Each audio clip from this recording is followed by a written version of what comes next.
তুফান সিনেমার পর রায়হান রাফিকে ঘিরে একাধিক সিনেমার কথা শোনা গেছে। এরই মধ্যে জানা গেল ওপার বাংলার জিতকে নিয়ে সিনেমা নির্মাণ করতে যাচ্ছেন তিনি। ইতোমধ্যে সিনেমাটির গল্প থেকে প্রি প্রোডাকশন সবকিছু চূড়ান্ত হয়েছে, যদিও এই সিনেমার নাম এখনো চূড়ান্ত হয়নি। তবে প্রাথমিকভাবে এর নাম রাখা হয়েছে লায়ন। কিছুদিনের মধ্যেই শুরু হবে নতুন ছবির শুটিং। তুফান মুক্তির পর জিতের সঙ্গে একাধিকবার এ সিনেমা নিয়ে মিটিং করেছেন রাফি। সময়টা ভালো যাচ্ছে না জিতের। গেল কয়েক বছরে যিনি যে সিনেমাই করেছেন বক্স অফিসে মুখ থুবড়ে পড়েছে। এ কারণে ঘুরে দাঁড়াতে মরিয়া হয়েছেন জিত। শিগগির তারা শুটিংয়ে নামছেন।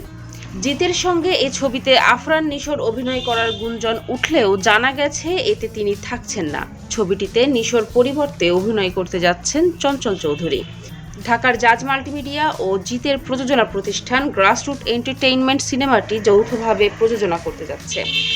আনুষ্ঠানিক ঘোষণার আগে রাফি কিংবা জাজ মাল্টিমিডিয়ার কেউই এ বিষয়ে মুখ খোলেননি। জানা গেছে আগামী বছর যে কোনো ঈদে সিনেমাটি মুক্তি পেতে পারে।